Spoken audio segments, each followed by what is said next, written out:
Bonjour à tous et bienvenue dans le Trading Point, l'émission qui vous simplifie le monde des crypto-monnaies. Aujourd'hui, on se retrouve avec votre équipe habituelle, Baptiste, Phil, Jean-Luc et moi-même Quentin. Et nos trois invités spéciaux de ce soir sont Thibaut de Cryptosphère que nous avons vu la dernière fois. Nous avons eu l'occasion de l'avoir la semaine dernière.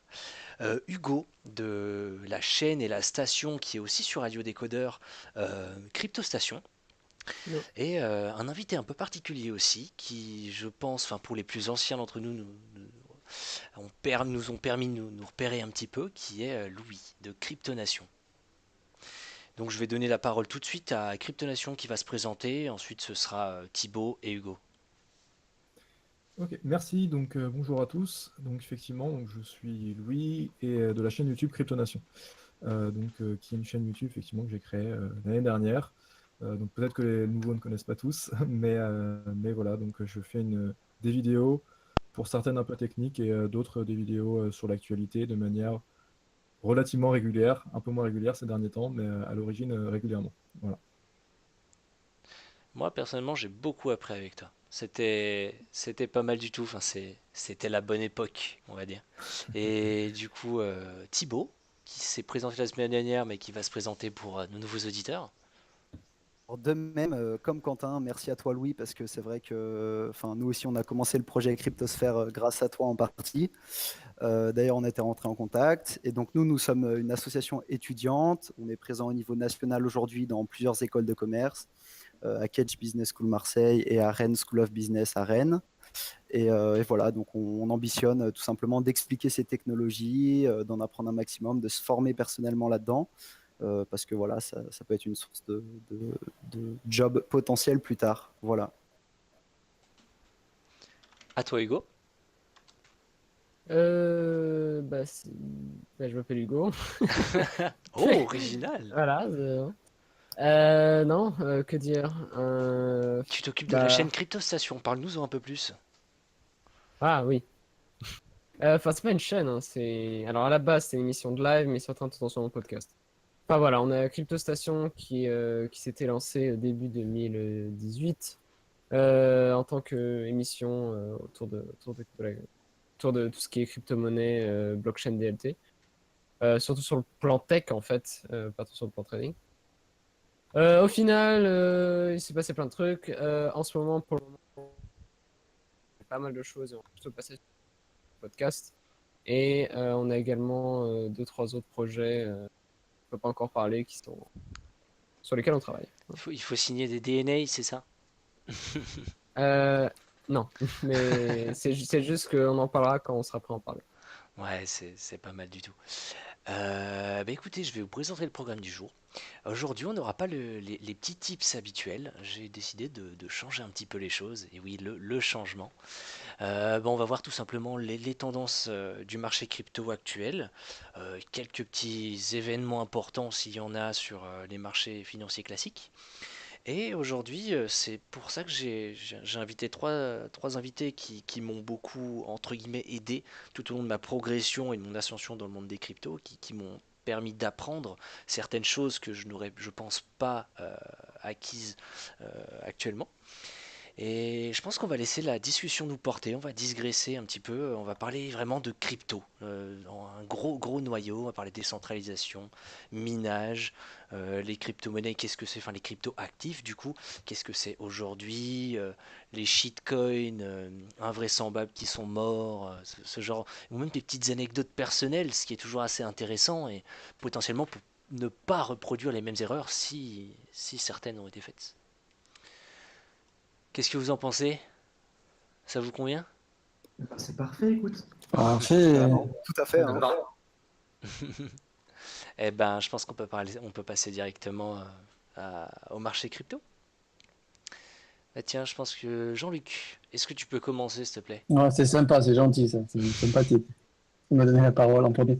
Le marché, il est à tonnes, il n'y a pas beaucoup de choses à faire.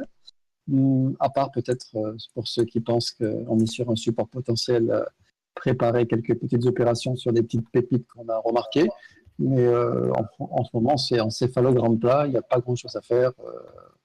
C'est à tonnes, c'est les vacances peut-être, je sais pas. Mais en tout cas, il n'y a pas. n'y a pas une grosse volatilité, c'est pas très intéressant. Une journée à 0,007%, il n'y a rien, quoi. On C'est on n'a pas un le proverbe qui calme nous dit là, Sell in avant la May tempête. and far far away, si je me trompe pas?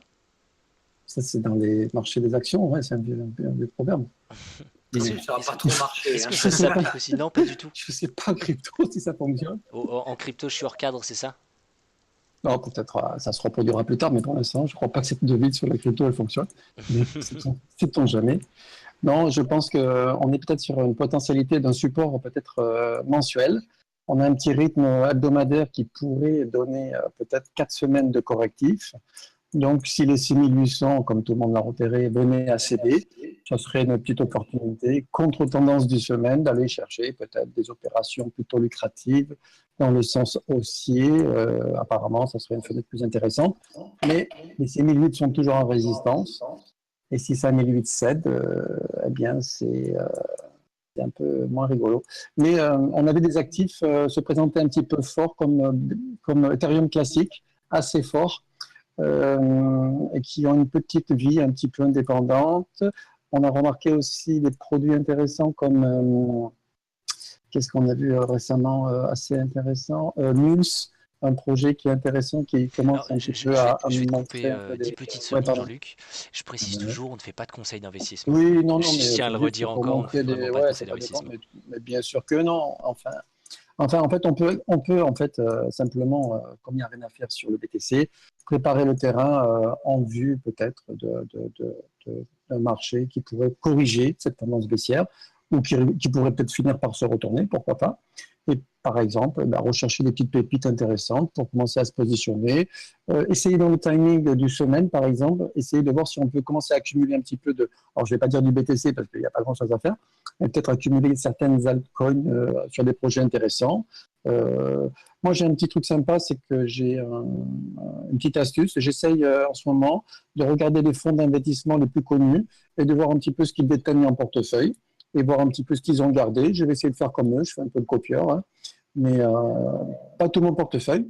Et c'est assez sympa de voir ce qu'ils détiennent en portefeuille. Par exemple, c'est un exemple d'investissement. Hein. Voir un petit peu qu'est-ce qu'ils ont, comment ça s'est comporté pendant le marché baissier, et voir par exemple si on peut commencer à accumuler de ce qu'ils détiennent en grosse majorité, et pourquoi pas faire un peu un portefeuille, pourquoi pas un peu calqué sur eux. Ouais, une petite idée sympathique par exemple. Il y en a Oui, plein c'est une d'autres. très bonne idée, Mais, hein. Ça me mais, paraît pas mal. voilà, il y a plein de choses à faire. En attendant que le BTC bouge ou l'Ethereum bouge, on peut commencer peut-être à emmagasiner des plus beaux projets, par exemple, selon les recherches qu'on a faites, bien sûr, et puis peut-être trouver un beau portefeuille et faire de beaux petits investissements.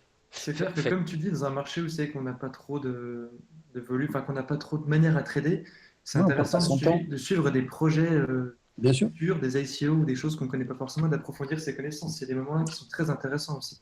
C'est vrai. On perd bien, pas son temps. exact. J'en parlais un petit peu la semaine dernière. J'hésitais encore et je suis encore sur cette décision à commencer à rentrer progressivement, faire un peu de buy and hold. Un peu comme tu viens d'en parler brièvement, Jean-Luc. Je suis toujours sur cet avis, j'ai l'impression, c'est juste une intuition, il n'y a rien de plus, j'ai rien pour étayer tout ça. Enfin, sauf peut-être ma, entre guillemets, connaissance des mouvements du BTC. J'ai l'impression que l- un bottom potentiel aurait pu être trouvé. Et d'ailleurs, Phil, tu m'en parlais un petit peu tout à l'heure, toi, qu'est-ce que t'en penses? Alors Quel est ton attends, ressentiment? il faut Attention, bien faire gaffe. je nuance toujours mes propos. Ouais, Attention. voilà, moi aussi. Après, au bout d'un moment, je pense que des fois, euh, dire ce que je fais, c'est peut-être mieux que de parler et d'argumenter. Donc, je vais dire simple. Moi, j'ai acheté, mais j'ai acheté pour 15% de ce que je veux mettre dans les cryptos pour l'instant. Mais c'est la première fois que j'ai acheté avec du cash, hein, c'est-à-dire pas trader, pas spéculer sur du produit dérivé. J'ai réellement acheté des cryptos là avec des euros et je détiens des cryptos sur un wallet. Donc déjà, ça, c'est une première nouveauté. C'est-à-dire que normalement, moi, déjà, l'idée d'en acheter réellement dans une phase de crack, c'était non, moi, je spécule en CFD, je veux être en fiat, je veux pas détenir un seul de ces machins et je veux juste les vendre. Donc, quand c'était intéressant. Ça, c'était la psychologie pendant le crack. Là, je commence à me dire, bon, ça ne veut plus péter les 6000, on va voir si ce rebond vient chercher des résistances et si oui, jusqu'où on peut remonter. Là, il faudrait répéter les 10 000 $ pour valider ça comme un creux. Honnêtement, et c'est ce que je disais ce matin, je ne vois pas plus de 20% de chances que ça arrive. Ça laisse quand même 8 chances sur 10 de continuer à se péter la gueule derrière. Et je traderai en tout cas toujours en ce sens tant qu'on ne m'aura pas prouvé le contraire. C'est-à-dire qu'on n'aura pas débordé les 10 000. Mais il va de soi que pour l'instant, j'ai un biais acheteur. Donc très légèrement acheteur, ce n'est pas une forte conviction de malade, mais j'ai acheté sur le creux et j'attends. Et je veux voir si on franchit les résistances. Si on les franchit, je veux voir jusqu'où on peut remonter. Il y a la zone des 7006, 7008, on va dire, grosso merdo. Et puis après, surtout celle qui, moi, m'intéresse, celle où je pense que le marché, il y a une belle bataille devant nous, c'est sur la zone des 8005, 8007. Si on va chercher cette zone-là, il y a 2 gros scénarios qui peuvent se détailler. Et il y en a un plutôt bear, il y en a un plutôt bull. Et évidemment, je pense que le marché a de grandes chances d'aller coter cette zone de prix, juste parce qu'ici, il y aura probablement de la demande en termes de trading. Et si le voyageur du futur venait de prouver le contraire, qu'on était réellement à la fin du crack? Mais Mais comme je t'ai dit, Non, c'est possible. Et je veux voir le marché trêve de travailler la plaisanterie. zone des 8005, bien à plat pendant 1-2 semaines, exécuter un bon paquet de volume et voir une belle extraction haussière derrière qui va chasser les 10 000 $ et qui les déborde. Si je vois ça, je pense qu'à terme, en fait, la définition d'un crack, c'est un marché qui ne parvient plus à franchir de résistance et qui enfonce les supports. Pour l'instant, on est dans cette dynamique-là. On a enfoncé les supports et on n'arrive pas à franchir de résistance. Si on refranchit 10 000 $, on franchit une résistance, c'est QFD, il n'y a plus de crack. Mais si tu veux, aujourd'hui, le mec qui va te dire on a trouvé le bottom, d'une, je pense pas. C'est mon avis, encore une fois, mais le marché fera ce qu'il veut. Et pour l'instant, pour moi, tant qu'on n'a pas testé les 8005 et qu'on ne les a pas débordés au nord, après avoir rangé la zone, je ne dis pas si le marché va faire des spikes au-dessus de 8007, c'est pas ça. Ça ne veut pas dire que le marché est haussier. Il faut que le marché vienne tester cette zone, travaille le volume vendeur et arrive à en faire une extraction haussière durable. Tout à fait. Pas juste un fake breakout, quoi. Et ça Enfin, fait en fait, beaucoup de boulot à faire, quoi. Et vous, c'est ça, on voit beaucoup de. Louis, Thibaut, Hugo, qu'est-ce que vous en pensez en ce moment de ce marché? Je suis totalement d'accord Quel avec ressentiment Phil. vous donne? C'est-à-dire que on voit des espèces de pumps successifs, mais après des baisses assez conséquentes. On voit des essais à la hausse, mais enfin, en fait, que ça réussit pas, que ça franchit pas du tout, et enfin, pour moi, sur les indicateurs à la longue, parce que moi, je suis peut-être pas comme Phil, c'est-à-dire à essayer de trader au jour le jour, mais je pense que sur le moyen terme, on est toujours sur une tendance baissière. Tout ça est à débattre. Qu'est-ce que tu Chacun. entends par moyen terme? Le moyen terme crypto qui est de un mois, un mois et demi, 2 mois, ou Pour moi, le vrai avant moyen le début de terme? l'année prochaine, pour moi, avant le début, voire milieu de l'année prochaine, c'est-à-dire octobre-novembre, pour moi, on n'aura peut-être pas forcément un reversement de tendance comme on l'attend, parce qu'on a les institutions qui sont en train de prendre position, de réfléchir, on a la législation qui est en train de devenir intelligente dans quand même pas mal de pays, mais on n'est pas encore à un point où ça y est, c'est le rush, le gros rush jusqu'aux 40-50 000 $. Alors après, peut-être que je me trompe, c'est simplement un ressenti, voilà, un ressenti, et voilà. Pour moi, le rush, déjà, il peut se produire maintenant aujourd'hui que sous une seule condition, c'est-à-dire effondrement des monnaies fiat. C'est-à-dire que derrière, et c'est ce que je disais toujours, si on va chercher 100 000 $ sur un bitcoin, plus personne n'y aura d'intérêt spéculatif. Parce qu'en fait, ça voudra simplement dire que tout le monde ne veut plus des monnaies fiduciaires et fait tout pour les échanger, peu importe la valeur, contre cette nouvelle monnaie qui serait donc les crypto-devises. Et ça, je veux dire, honnêtement, moi, je vois pas très peu de chances que ça se produise, hors cataclysme financier. Et comme je disais la dernière fois, tous ceux qui, dans ce cas-là, spéculent aujourd'hui en voyant un bitcoin à 100 000 $, si ça devait arriver, ils auront tout sauf envie de rééchanger leur bitcoin contre des dollars à ce stade-là. Donc, de récupérer la plus-value associée à tout ça. Donc, il faut vraiment, je pense, faire très attention avec ces jeux de spéculation associés à du to the moon ou à des valeurs hautement spéculatives derrière. En vrai, d'une part, si ça arrive, vous aurez bien d'autres problèmes à régler autres que votre portefeuille en Bitcoin, puisque ce sera probablement la merde dans la rue, quoi. Après, un Bitcoin à 100 000 $, c'est pas un market cap global très très élevé non plus, Phil. Oui, mais attends, si tu as des Par rapport au échanges pourcentage avec du PIB mondial, c'est ridicule. Oui, mais si tu as des échanges volumiques avec des centaines de... Enfin, que ça dépasse T'imagines le truc? Moi, je pense que pour qu'il y ait du volume exécuté à ce niveau-là, soit il faut que l'économie tourne autour du Bitcoin, mais ça a l'air plutôt d'être parti qu'en termes d'investissement, ce serait plutôt apparemment l'Ethereum qui servirait.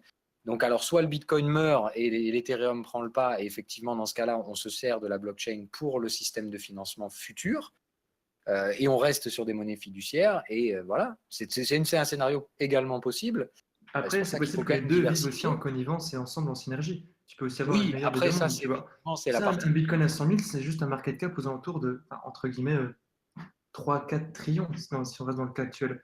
Donc, c'est pas non plus faramineux. Si tu as quelques fortunes comme les Rothschild ou d'autres gros Non, mais après, attends, Bitcoin, c'est il pas faut énorme aussi, non plus. il faut aussi faire attention à une chose, c'est-à-dire que là, si tu considères la market cap du marché en dollars aujourd'hui, enfin, si tu considères la masse monétaire en dollars en circulation aujourd'hui, il y a énormément de fausses monnaies. Il faut quand même faire attention avec les valorisations qu'on a actuellement, elles ne veulent plus rien Oui, dire. oui. Et si on parle du C'est le danger Bitcoin, d'ailleurs sur lequel on est assis pour l'instant, hein. Donc il faut quand même faire attention avec ce truc-là. Encore une fois, les monnaies n'ont de valeur que la confiance qu'on leur porte. Voilà. et la paire que tu as en euros à côté, c'est clair. Enfin, en Voilà. fiat à côté, c'est sûr. C'est Parle ça. Alors que des là, Tether, juste Phil, ça. par exemple.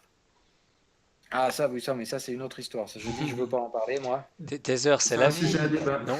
Arrête, arrête. Bah, on pourra en débattre tout à l'heure. Tether, c'est un bon petit sujet. Mais je sais pas, comme une impression. Enfin, après, c'est bon, je pense qu'on pourrait garder ça pour tout à l'heure à la limite, mais le Bah, on en a déjà ressentiment. parlé dans plusieurs émissions. Je pense que c'est peut-être pas utile qu'on y revienne une On nouvelle va se faire fois. mal à la tête encore, on va encore faire des cauchemars cette nuit. Moi, j'en peux plus. Ouais. Bitfinex et Tether, moi, c'est des choses, je veux pas entendre parler, quoi. BitConnect. Allez, on met la vidéo, Isa! c'est parti. Ah non, mais ce jeu. Bah, BitConnect, c'est le bon vieux temps, BitConnect. Enfin, c'est à l'époque. Enfin, voilà, c'est pas pour être méchant, mais voilà, des fois, il faut être juste réaliste. Mais je me souviens de la ferme du mineur quand il a fait ses vidéos. Je vais pas dire de promotion parce que ce serait mentir, mais ses vidéos sur le BitConnect. Ah, attention, je fais une vidéo, mais attention, c'est une arnaque. Ah, en fait, j'ai mis des sous. Ah, en fait, ça me rapporte bien de l'argent. Enfin, au bout d'un moment, faut arrêter. Faut arrêter. Enfin bref, petite anecdote toujours un peu sympathique. Bah, Hugo, je crois que tu as eu des démêlés avec lui d'ailleurs, suite à ça, il me semble. C'est vieux. C'est vieux, non, c'était l'an passé. Oui, C'est c'est pas si déjà vieux que vieux. ça. Bah Enfin, quoi oui, qu'il en c'est soit, je sais pas, j'ai comme un ressentiment. On n'est plus en phase de crack enfin, crack à proprement parler avec des moins 50, des moins 20, des moins je sais pas combien de pourcents par Alors jour. attention, parce que moi j'ai quand Mais même dit la zone sur laquelle je veux acheter à long terme, c'est quand même 3005, allez, on va dire 4002, 3005. je te l'accorde. Ça voudrait dire que si tu prends les prix actuels, on va les diviser par deux, théoriquement. Ouais, c'est sûr. Ça Puis veut, on Je te est veut plus dire en l'accorde. phase de encore range aussi, hein. 50% à perdre, hein. Fais gaffe. Voilà. Ah oui, non, non, c'est pour ça, j'ai C'est pas. rien n'est terminé et tous ceux qui s'amusent encore à spéculer avec du levier, ils vont se faire dézinguer, je pense, hein. Donc le risque, c'est de pas. Là, c'est pas le moment de s'amuser encore à faire buy the deep, full levier, on y va parce que c'est bon, quoi. Non, non, là, c'est bien trop dangereux encore de faire du buy and hold ici. Ça peut, enfin, du buy and hold avec une faible force, enfin, un faible pourcentage du capital, c'est pas, je pense pas que ce soit forcément une Eh ben, mauvaise idée en tant que c'est ce que telle. je, C'est c'est ce que je te disais risqué, dès le début, en toute mais transparence. J'en ai acheté pour de vrai et je les garderai ces coins, hein. J'ai pas l'intention de les revendre. Mais tu vois que pour un budget que j'avais fixé, j'en ai mis que 15%. C'est te dire la confiance que j'ai dans les trades actuels, quoi. et Xuxu qui dit Doc, on en reparle aux 3000. Hein? Aux 3000 dollars le BTC. Bah, je suis pas Bah, du tout moi, ça contre cette m'arrange. idée. Si tu veux, à 3000 $, ça me permet 3150. d'en acheter deux fois plus, quoi, hein. C'est aussi con que ça, en fait. Ah, mais clairement, clairement. Après, est-ce qu'on a réellement fini la phase de brisage de support? J'en suis pas convaincu, mais repartir vraiment tout de suite, enfin, à l'époque, bon, peut-être à tort, et je vais pas trop rentrer dans le détail non plus, j'avais trouvé quelques similitudes avec les mouvements du gold, entre guillemets, voilà, je nuance toujours mes propos, je le dis haut et fort, je nuance ces propos, hein. Il y avait quand même quelques similitudes, et selon le modèle que j'en avais ressorti du gold, et par rapport à ce qui est en train de se passer en même temps sur le Bitcoin, qui est entre guillemets un petit peu son... Parce que c'est là où je veux en venir, c'est tout évolue. Aujourd'hui, et depuis toujours, on a toujours eu l'or. Et pourquoi pas, là je vais philosopher un petit peu, et pourquoi pas demain, le Bitcoin deviendrait ce nouvel or. Voilà, Alors attends, moi j'aimerais bien savoir par rapport à quoi tu te bases, par rapport à quel time frame tu t'es référencé pour l'or. Il est l'or, mon seigneur. Non, l'or, tu l'as pris sur quelle période? À fin des années 2000, le crack de 2000? ouais, ouais, ouais, et en monthly, pour avoir une vue très large. Enfin, ça s'est étendu sur plusieurs années, mais j'ai l'impression de retrouver ce schéma sur quelque chose de beaucoup plus raccourci sur le Bitcoin. Voilà, je nuance toujours mes propos.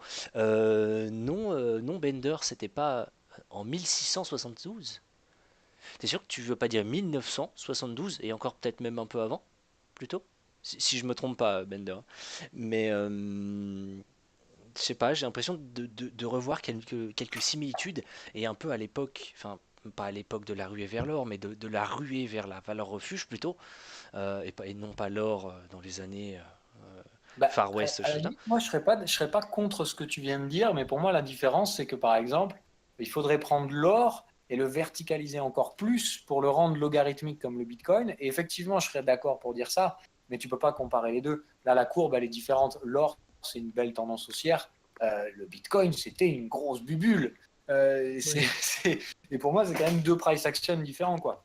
T'en as un qui a mis plus de 10 ans à construire sa valeur. Et tu vois quand même cette petite forme légèrement parabolisante sur le gold, mais sur le Bitcoin, on a carrément quitté le sol, on a multiplié les valorisations par 30.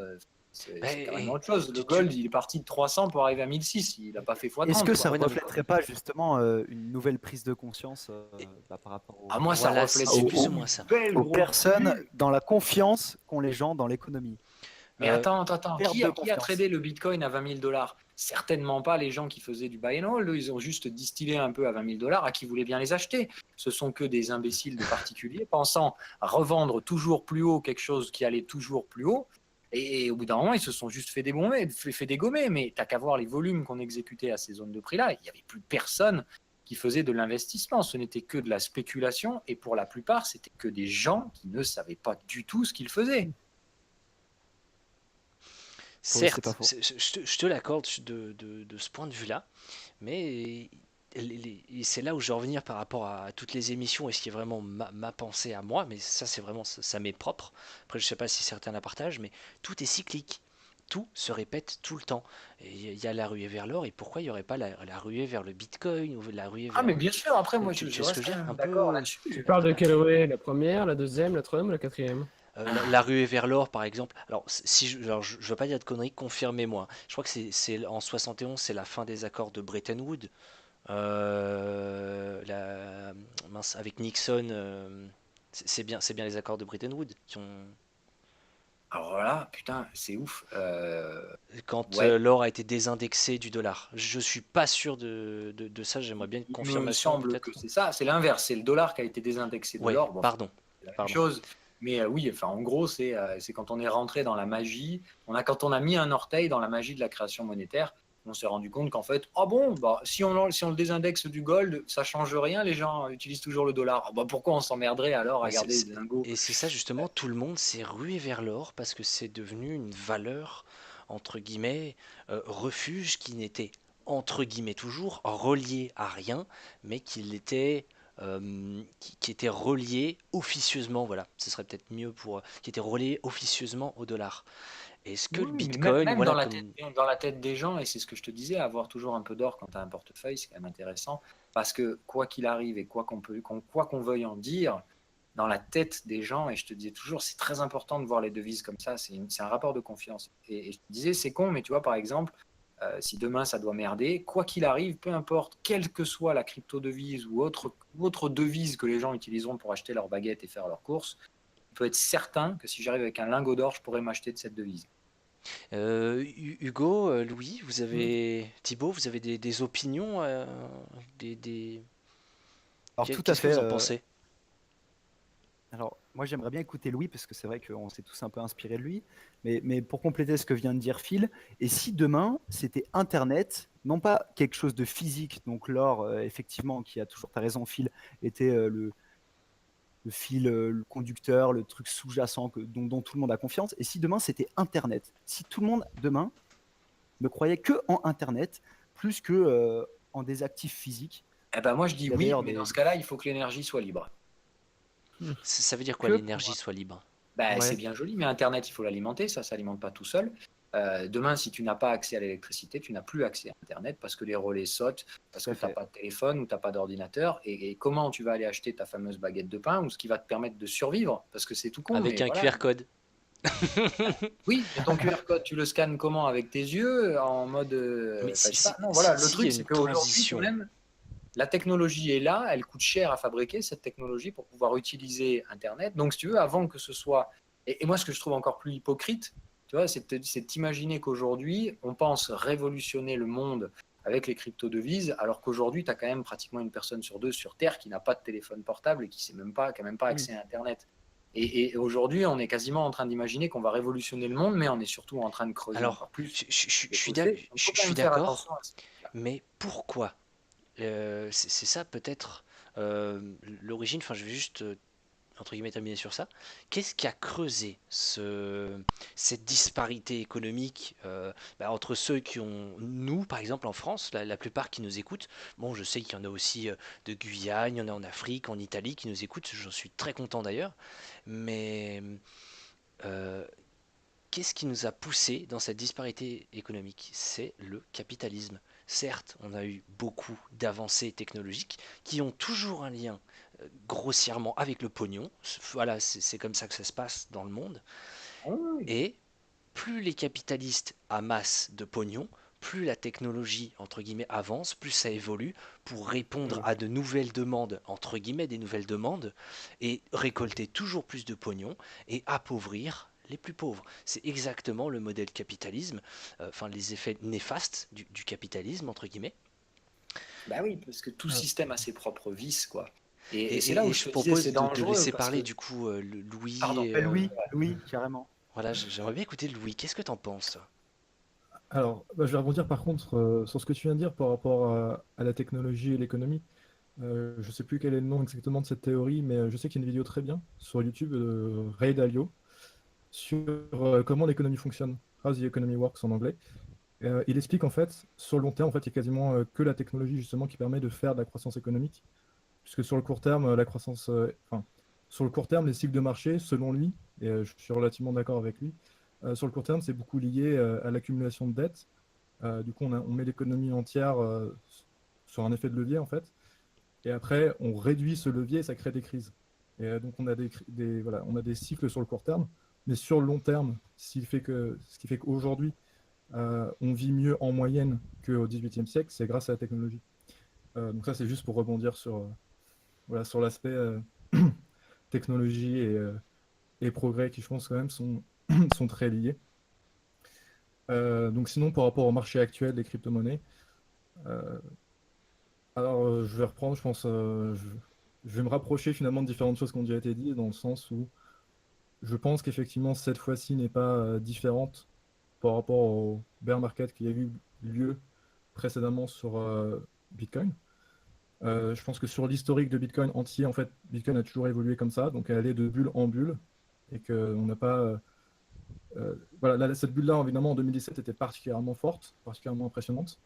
Mais si on fait une analyse des précédentes, il faudrait vraiment prendre voilà, le tableur Excel et vraiment regarder les chiffres. Mais on De avait mémoire, je aussi. crois qu'on avait fait en 2014, il me semble, hein, voilà, je n'affirme rien, mais d'avoir vu ça un petit moment, je crois que c'était 1500% qu'on avait fait sur Bitcoin. Voilà. Voilà, donc on avait aussi des changements d'ordre de grandeur en fait. À chaque fois, en fait, d'une certaine manière, on n'était pas prêt à avoir autant de chiffres dans le prix de Bitcoin. On voyait, voilà, un Bitcoin à 5 chiffres, c'était quelque chose où sûrement on n'avait pas passé le palier psychologique pour avoir un Bitcoin à ce niveau-là. Et évidemment, comme l'a dit Phil, évidemment, on était aussi dans la spéculation totale, on était aussi dans une sorte d'euphorie où beaucoup de gens pensaient que ça allait toujours monter jusqu'au ciel. Donc forcément, à ce niveau-là, c'est que ça présage rien de bon pour le futur au court terme. Donc voilà, mais c'était la même chose en fait dans les mouvements précédents. Quand les bitcoins étaient montés à 1000 dollars, c'était en 2013, je crois, je ne connais pas bien les dates, mais c'était pareil. C'était quelque chose de perçu comme extraordinaire. Et après, Bitcoin, les gens pensaient vraiment, et dernièrement, j'avais discuté avec des gens, parce que moi, je suis venu finalement, j'étais pas là en 2013, mais j'ai discuté avec des gens qui étaient là lors de Mt. Gox, etc. Et ils disaient, on pensait vraiment que Bitcoin était mort. Donc là, c'était vraiment le bottom du bear market, c'est quand les gens pensaient que les crypto-monnaies c'était fini, ils n'en auraient plus parlé. Et donc là, on était au bottom. Donc voilà, après, il y a eu plusieurs bulles. Je pense que c'est comme ça que ça fonctionne.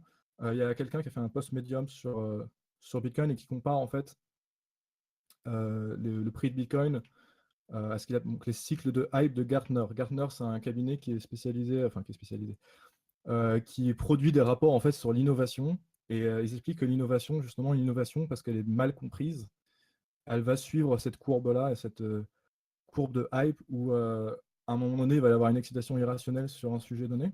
Mais le problème, c'est que les attentes, la spéculation dépasse totalement la réalité. Parce que les gens se disent, oui, on a Comme toute une... bulle. Voilà, on a une bulle parce que les gens se disent, on a une technologie incroyable. Donc, ils s'excitent par rapport à ça. Et l'usage de la technologie, il progresse, mais il progresse tellement plus lentement que les attentes des gens et que les rêves que les gens conçoivent dans leur tête, que forcément, au bout d'un moment, on a un décalage. Et en fait, on revient à un niveau, voilà, donc ça a été posté, et on revient à un niveau beaucoup plus bas. Et si on regarde effectivement le graphique, on a eu plusieurs successions de ces mêmes cycles, où voilà, aujourd'hui, on n'arrive plus à discerner effectivement les précédentes bulles parce qu'elles sont quasiment plates sur le graphique. Mais voilà, à chaque fois, on a eu ça. Et donc, alors après, je ne suis pas forcément fanatique de cette thèse, mais après, on va dire à l'échelle macro, enfin vraiment, si on dézoome du graphique et qu'on passe sur vraiment les échelles les plus importantes, il y a l'hypothèse que je pense effectivement il faut prendre avec un certain scepticisme, mais il y a l'hypothèse qu'en fait, étant donné que l'offre de Bitcoin est limitée, si on a vraiment une innovation réelle, donc, comme, je sais pas, la machine à laver, comme Internet, ce genre d'innovation qui ont vraiment connu une adoption, si on a vraiment une adoption réelle, et bien alors cette adoption, elle va donner lieu à une courbe qui sera parabolique, mais encore une fois, sur le très long terme, en dézoomant au maximum. Parce qu'à l'intérieur de cette courbe parabolique, on aura évidemment de multiples cycles. Mais voilà, parce que si on regarde les innovations, c'est intéressant de regarder les courbes de diffusion des innovations. Les courbes de diffusion des innovations, elles sont paraboliques. C'est-à-dire il y a une accélération à un moment donné, et c'est pas Est-ce que juste tu une as droite. des exemples à nous donner par rapport à ces courbes? Est-ce que tu as ou peut-être des Oui. rapports à nous envoyer sur le chat live, s'il te plaît? Alors, Ce je serait vais plutôt essayer de pertinent. voir ce que je peux trouver. J'ai J'avais mis le trouvé. médium de Gantner sur le chat live déjà tout à l'heure pour les gens qui voulaient, quand on parlait. Voilà, j'ai vu passer déjà, oui, effectivement, par rapport à la courbe de Hyde de Gartner. Alors, je vais ressortir. Euh, Bah, pendant que tu fais tes recherches, et toi, Hugo? oui. Parce que je sais que tu n'as pas une vision très... Je sais que tu as horreur des spéculateurs. Qu'est-ce que Mhm. t'en retires aujourd'hui? Qu'est-ce que t'en penses, toi? Du Bitcoin, de quoi? Du Bitcoin, du crypto-écosystème en règle Oui, générale, de je sais ce que tu veux dire. l'innovation, de... Ce que je voulais dire tout à l'heure, c'est que le Bitcoin, à l'heure actuelle, n'est absolument pas un store of value. On se le dise très clairement. Il pourra peut-être le devenir à terme, mais même là, j'ai des gros doutes. Quant au principe de Money of Exchange, le fait de s'en servir au quotidien pour payer des trucs, qu'on se le dise très clairement, Bitcoin n'arrivera jamais à ce stade-là. Il n'y a aucune chance.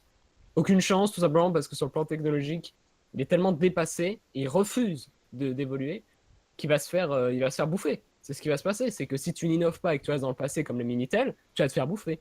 Voilà. Mais moi, ma vision, elle est relativement simple. C'est que pour les paiements au quotidien, il y a peu de chances que les cryptos qu'on connaisse, Bitcoin, Ethereum, etc., soient utilisés à terme. À mes yeux, la meilleure chose enfin, la chose qui a le plus de chances de se produire à ce niveau-là, c'est l'avènement de stablecoins décentralisés. C'est qu'à partir du moment où on pourra avoir un coin qui aura une valeur stable, quoi qu'il arrive du jour au lendemain, là, ça pourrait être intéressant de s'en servir pour acheter des trucs. Mais si jamais ça fluctue 10, 20, 50% par jour, non. Je veux dire, toutes les cryptos, soyons réalistes, aujourd'hui, quasiment tout le monde qui est dans les cryptos, ils sont là pour la thune. Ils sont là pour la spéculation.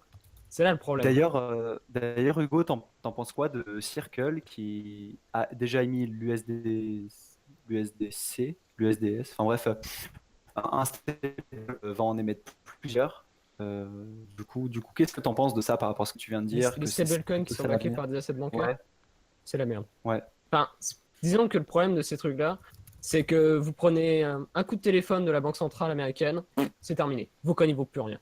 C'est ultra sensible à ce genre de choses. Si jamais vous avez aucune régulation comme le Tether, vous pouvez vous en servir pour faire pomper le Bitcoin.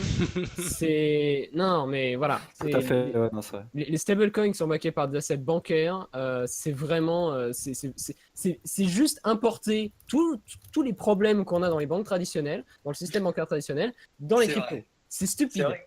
Voilà. On pouvait Ça pas dire revient à la ça. centralisation, en fait. Oui, voilà. Et ma vision des choses, c'est que pour le moment, les stablecoins, on n'en est pas encore là. Il y a des prototypes qui on est en train de voir. Mais à mes yeux, les plus intéressants, c'est soit ceux qui sont backés par des assets réels. Je sais pas moi, DJ's Gold qui est backé par de l'or physique. Là, on est sur quelque chose voilà, de quelque chose on est sur la matière première. Ou alors sur ceux qui sont backés par d'autres crypto-monnaies. J'ai plus de doutes concernant ceux qui sont backés par des systèmes de bons. On verra à terme comment ça va se présenter, mais à mes yeux, oui, les paiements quotidiens, on De les verra bons, que quand les bons du stablecoins. trésor? Non, c'est un peu compliqué, ça fonctionne sur des DAO, bref. Je vais pas entrer dans les détails parce que Un petit peu Basis, c'est comme une horreur à DAI. expliquer. Non, DAI, c'est encore autre chose. DAI, c'est des positions de collatéral qui sont backées par des crypto-monnaies. Mais ouais, c'est compliqué. Je sais pas, ouais, ça prendra trop de temps. Mais oui, ma version courte, c'est que le jour où on pourra payer en crypto-monnaie au quotidien, ce sera probablement plus en priorité d'abord avec des stablecoins, si possible décentralisés. Et les cryptos elles-mêmes, je pense qu'elles vont rester, mais ça va être comme comment dire ça, comme des actions, c'est-à-dire qu'elles vont pas arrêter de monter ou descendre. Alors bon, pas Voilà, à notre taux c'est ça. actuel, mais Par exemple, voilà, je pense qu'on va encore changer un petit peu à la façon de y penser que je pourrais citer, que j'aime beaucoup ces vidéos, mais il faut se créer un petit peu, se mettre dans un nouveau moule. Imaginons le modèle économique comme on le connaît et en perte, ce qu'il est réellement, mais on ne le sait pas encore. Enfin bref, mais il est en perte et il faut trouver une solution là, maintenant, tout de suite. Et au vu de ce que nous avons actuellement, enfin vraiment la situation actuelle sur les cryptos, comme ce que vient de dire Hugo, pardon, on peut vraiment les comparer à des actions et imaginons on a le crypto-franc. Voilà. Le crypto-franc, le crypto-franc suisse, le crypto-Deutschmark, enfin, j'en sais rien, enfin, qui soit backé juste, enfin, qui soit backé par rien du tout, entre guillemets, qu'ils aient une valeur toujours fixe, hein, enfin, ou toujours dans peut-être la même situation qu'on a actuellement de la libre fluctuation des monnaies, et mais justement des actions qui soient, enfin, entre guillemets, non, même pas des actions, des Attends, cryptoactifs tout t'as court. osé dire dans une phrase la libre circulation des monnaies. La libre circulation, enfin la Enfin, libre. non, la libre. Mince, non, c'est pas le mot que t'as dit. Mais enfin, non, je veux dire, on n'est plus du tout dans l'ère de la libre circulation des monnaies. On Non, est non, dans non, l'ère de enfin, la manipulation des monnaies à son paroxysme. Je veux dire, depuis qu'on a créé les QE, c'est le but, quoi. non, non, non, C'est qu'aujourd'hui, oui, tu fais ce que tu veux avec ta monnaie, quoi. c'est pour ça que je parlais entre guillemets, on sorte du système financier traditionnel ou qui est en perdition. Enfin, qu'on reste, voilà, on va partir sur des choses hors manipulation, on les compte pas, même si elles sont là, mais on les compte pas. Bah, Et, non, mais vas-y, pardon. j'ai bien compris, Phil. Je sais que c'est qu'on se fait T'inquiète. les banques centrales. Enfin, tu vois ce que je veux dire, l'idée. Mais et qu'on ait par exemple le Bitcoin qui valent 1000 crypto-francs, un Ethereum qui en valent et qui a un libre, comment dire, une libre, un peu comme on a le Dow Jones aujourd'hui, comme on a le CAC 40. Enfin, j'en sais rien. Toutes nos indices ou toutes nos actions qui soient transférées gentiment sur le marché des cryptoactifs. J'entendais quelque chose de relativement pertinent la dernière fois qui était que aujourd'hui, pas quasi-totalité, mais beaucoup de grosses entreprises utilisent de la dette, enfin s'endettent de plus en plus pour racheter leurs actions.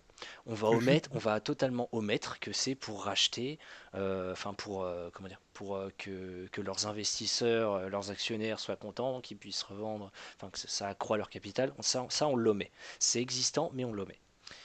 Mais qui sont tous en train entre guillemets, de racheter leurs actions pour justement ne plus être soumis à ce marché. Et pourquoi pas rentrer dans un nouveau marché, euh, potentiellement, je dis bien potentiellement plus pérenne que celui que nous avons actuellement, qui pourrait être ce marché des crypto-monnaies qui serait plus, d'une certaine manière, plus transparent.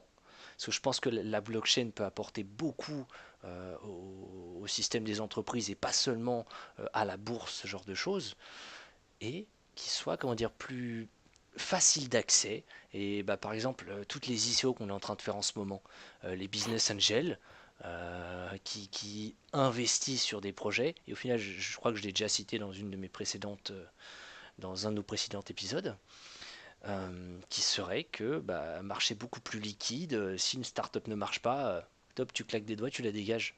Même si ça vaut presque plus rien, au moins un marché liquide dégagé. Bon, bien sûr, s'il y a de l'acheteur en face, ça c'est toujours question d'offre et de demande, mais partir dans un nouveau modèle économique, certes, ce serait Hmm. quelque chose J'ai la solution. Le Corsica Coin pour acheter le Figadale et le sanglier en Corse, c'est très facile. Révolutionnaire. Révolutionnaire. Là, après, tu as quand même une vision un peu bisounours du rachat d'actions. Oui, Pourquoi ils non, rachètent je leurs te actions? l'accorde. C'est pas pour passer à un autre futur plus joyeux. C'est juste parce qu'ils savent qu'aujourd'hui, il y a des prises de risques bien trop énormes. Et ça sert à quoi de racheter tes actions? Ça sécurise le capital. C'est aussi simple que ça. C'est qu'aujourd'hui, on leur donne une enfin, une montagne de pognon. Ils ne savent plus quoi en faire. Ça sert à rien. Il n'y a pas il y a Alors, pas la demande Phil, derrière. je Donc, tiens à le redire quand même, c'était vraiment une nouvelle forme de pensée. Je ok. prenais entre guillemets ce qui existe, hors justement toutes ces mauvaises, je qualifierais ça de mauvaises choses pour être beaucoup plus général, mais c'était vraiment un nouveau, pourquoi pas penser un nouveau modèle économique, même si Et c'est oui, mais après, extrême, si tu y mais pourquoi réfléchis, pas? on en avait discuté la dernière fois quand on avait fait une émission un peu plus philosophique sur la lutte que tu aurais entre l'ancien monde et le nouveau monde que tu as à chaque fois qu'une révolution arrive pour bouleverser tous les schémas actuels. Et l'ancien monde, qu'est-ce que tu crois franchement que ça l'intéresse, la crypto-devise? Non, ils font tout pour parce que ça leur fait peur, évidemment. Attends, imagine-toi qu'aujourd'hui, on en parlait justement avant l'émission, tout le shadow banking, toute cette liquidité qui est exécutée sans que tu n'y aies accès, sans que ce soit marqué dans les livres de compte et tous ces trucs-là, ça Exactement. les arrange tout ça. T'imagines, crypto-devise, Avec une tout blockchain, est ouais. public, tout le monde a accès à tout. Ah mais non, Bah, attends, mais après, non. pas forcément. Pourquoi on Il y a, il y renierait a des, notre il y a- obscurité? il y a des blockchains publiques et il y a des blockchains privées qui ne sont accessibles par personne. C'est possible aussi, ça existe déjà. Oui, mais Ouais. si tu pars d'un principe que tu vas te financer sur une blockchain publique pour obtenir des fonds, tu peux pas dire ah bon alors attendez on va quand même faire une petite partie opaque juste pour Ouais, nous. non, c'est Non vrai, je te voilà l'accorde. ils pourront pas Ok. fonctionner comme ça. Donc ils luttent pour essayer pour l'instant je pense de préserver un peu l'ancien système. Et c'est On a émis l'idée justement d'omettre certains smart contracts anonymes. C'est toujours de l'hypothèse, c'est pas fait avant 3 ans, mais il me semble que cela a été omis. Ah bah voilà, par exemple, il y a toujours des solutions pour l'instant. On en est, je crois que Zelion l'a souligné un petit peu Mhm. tout à l'heure, en disant que Bitcoin, Ethereum et tous les cryptoactifs que nous connaissons aujourd'hui ne seraient pas forcément ceux qui seraient euh, présents dans le futur, voilà, mais que potentiellement d'autres, un petit peu pour reprendre des expressions de Jean-Luc, petites pépites qui viendront à exister et qui sont C'est pas ce peut-être que même j'ai dit. pas encore créées. Enfin non, non, par rapport à Bitcoin, Ethereum, qui peut-être ne seraient pas là dans le futur et que ce seraient des autres coins qui C'est pas prendraient ce le que j'ai relais. dit. Non, moi bon, j'ai moi, dit qu'ils vont ça me paraît rester. quand même. C'est juste que vous attendez pas à vous en servir pour payer au quotidien. C'est ça que je veux Après dire. il suffit que la technologie évolue en gardant le nom. Exactement. Ce qui est important c'est que derrière Bon, dans la tête des gens ces bulles qu'on a fait là petit à petit elles ancrent ce nom-là dans la tête des gens de plus en plus. Je veux dire, comme on en parlait ça aussi la dernière fois, il y a 10 ans, tu disais Bitcoin à quelqu'un dans la rue, il disait hein, what, c'est quoi? Enfin, tu disais ça même à l'époque en 2014, tu parlais de ça dans la rue, personne ne connaissait ça. Moi le premier, j'y connaissais rien du tout. Je sais que j'en avais légèrement entendu parler, mais c'était le marché pour les couillons, enfin pour les couillons, mais c'était un marché tellement peu liquide que tu n'allais pas t'amuser là-dessus. Même pour un spéculateur, c'était trop spéculatif. Tu vois ce que je veux dire? Et Aujourd'hui, c'est autre chose. Aujourd'hui, effectivement, mes potes m'appelaient pour en parler, machin. Tout le monde connaît le Bitcoin, tout le monde connaît quelqu'un qui a tradé du Bitcoin. Donc, c'est beaucoup plus ancré aujourd'hui dans la tête des gens. Je pense que sortir ça de la tête des gens, ce ne sera pas forcément facile. Par contre, le faire évoluer, pourquoi pas? Et tu as l'air de dire que c'est pas obligatoire. Et c'est clair. Moi, je suis plutôt d'accord également. C'est vrai que quand je vois aujourd'hui le merdier que c'est pour faire des paiements en Bitcoin, là, tu te dis effectivement, putain, c'est Et pas... justement, Mais techniquement, on va y arriver. moi j'ai une Bon, petite point. question pour Hugo en termes techniques. Qu'est-ce que tu en penses des micro-paiements? Parce qu'on a, voilà, on a plus de 1600 crypto-monnaies, 1620 je crois, de mémoire. Ouais, Et qu'est-ce que tu en penses des micro-paiements, c'est-à-dire. de la capacité à une blockchain à traiter des micro-paiements et ça le plus rapidement? Bah, le problème, c'est qu'à l'heure actuelle, qu'on se le dise clairement, 99% des cryptos qui existent, c'est des copycats. C'est-à-dire qu'ils se contentent de prendre des techs qui existent déjà et de faire même use avec. Des vraies personnes qui travaillent sur des innovations technologiques qui vont nous aider à scaler. Et là, on n'y est pas encore, hein. Il n'y en a pas beaucoup. Et moi, sur mes connaissances personnelles, j'ai tendance à dire que de toute manière, vous avez deux solutions pour scaler. Soit vous faites une surcouche, mais c'est une surcouche, hein, donc ça a tout un tas de problèmes. Ça veut dire que vos utilisateurs ils doivent passer vos coins d'une couche à une autre. Hugo, Ce qui n'est est-ce pas que très tu peux pratique. décrire un petit peu le terme scalabilité, s'il te plaît? Scalabilité, Rapidement c'est pour une nos mise à auditeurs. l'échelle. C'est-à-dire que tu rends ta blockchain utilisable. Enfin, tu augmentes la capacité de ta blockchain, tout simplement. C'est une question de mise à l'échelle. C'est que ton système, il marche avec 100 utilisateurs, mais l'objectif, c'est qu'il marche avec 1000, 10 000, etc. Au fur et à mesure. Bref, et le truc, c'est que, qu'on se le dise à l'heure actuelle, il n'y a aucune crypto-monnaie à l'heure actuelle qui a réussi à obtenir un scaling illimité. Aucune. Elles sont toutes limitées. Et elles sont limitées par un problème en fait ultra basique, hein, mais qui est ultra important que tout le monde a l'air d'oublier quand ils sont tous là en mode ah, la blockchain du futur 10 000 TPS. C'est qu'à l'heure actuelle, quand vous avez une blockchain, l'intégralité des nœuds du réseau, donc c'est-à-dire tous les ordinateurs connectés au réseau, sont obligés d'effectuer toutes les opérations du réseau. À quel moment vous dites que ce serait viable sur Internet? C'est-à-dire que tous les ordinateurs connectés à Internet effectuent toutes les opérations que vous effectuez sur Internet. C'est inutilisable, c'est impossible. Et tant qu'on n'a pas réussi à régler cette histoire-là, il y a des projets, hein, il y a le sharding, il y a les Internet of Blockchain, le but c'est de partitionner le réseau, mais tant qu'on n'a pas réussi à partitionner le réseau, en plusieurs partitions tout en conservant la sécurité du réseau, bah on ne sera jamais scalable à l'infini. Et au niveau de la scalabilité, du coup en attendant, on est tous là en mode ah bah on va faire des secondes couches, on va faire le Lightning Network, on va faire Plasma. Le truc c'est que c'est des surcouches. Donc c'est-à-dire que derrière, vu que c'est des surcouches, c'est pas du tout pratique pour l'utilisateur que lui d'envoyer ses coins d'un réseau à un autre. Il ne sait pas sur quel réseau ça vient, comment c'est sécurisé, et c'est pas du tout pratique. Et surtout, bah, encore une fois, les surcouches, au niveau de la sécurité, voilà, c'est pas top, hein. Voilà, mais pour la scalabilité, c'est vrai que tout le monde est en mode ouais, on va résoudre le problème de la scalabilité, ça nous prendra 2 ans et dans 2 ans on aura 10 000 TPS. Les mecs, non, c'est absolument pas. Même s'il y a beaucoup de travail qui est fait sur le sharding et sur des technologies comme ça, qu'on se le dise clairement, des blockchains qui seront capables de scaler pour avoir des paiements au quotidien, il n'y en aura pas avant 5-10 ans. Et encore, parce que dans 5-10 ans, limite après, on a des alternatives. Genre, vous avez vu avec EOS qui fait du DPoS. Mais le truc, c'est qu'au final, vous centralisez. Parce que vous Et décidez, en bah, il va y blockchain, avoir... IOTA, c'est pas crédible pour du micro-paiement? À Bah, tes yeux, pas. IOTA est très intéressant, mais le problème d'IOTA, c'est que... comment dire ça? C'est que c'est assez drôle, hein, parce que la vision d'IOTA, c'est on est mieux qu'une blockchain. Par contre, le gros problème, c'est que officiellement, ils disent qu'ils scalent mieux qu'une blockchain parce qu'ils n'ont pas géré les blocs, les mineurs.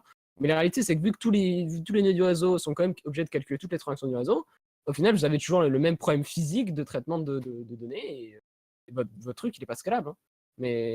Mais après, purement pour ce qui est micro-paiement, selon moi, à court terme, ce qu'on va avoir, c'est qu'on va utiliser principalement des secondes couches qui vont être spécialisées dans les paiements rapides, comme, je sais pas moi, EOS s'en sort très bien tout seul, mais on peut imaginer la chaîne Plasma de Misego, qui sont des chaînes qui sont faites spécifiquement pour des micro-paiements. Mais typiquement, sur ces chaînes-là, vous n'allez pas avoir vos coins, enfin, vous n'allez pas avoir un coin qui va être fait pour cette chaîne-là.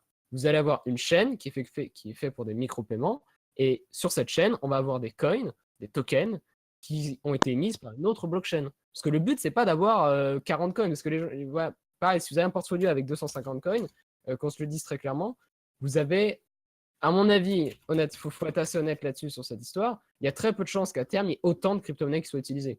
Déjà 10, c'est beaucoup, hein, qu'on se le dise.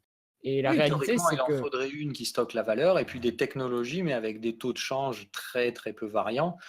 oui, mais Où on dit voilà, bah là, j'utilise mon truc coin et puis je vais faire une microtransaction, donc je vais temporairement même, ce sera probablement à la fin, je pense, même réglé de façon indirecte. oui. C'est-à-dire qu'en fait, dans ton portefeuille, tu détiendras tel crypto et inconsciemment, ce sera fait probablement de façon logicielle, c'est-à-dire que l'utilisateur final, on ne lui demandera pas de savoir que pour faire du micro-paiement, il faut utiliser tel autre coin.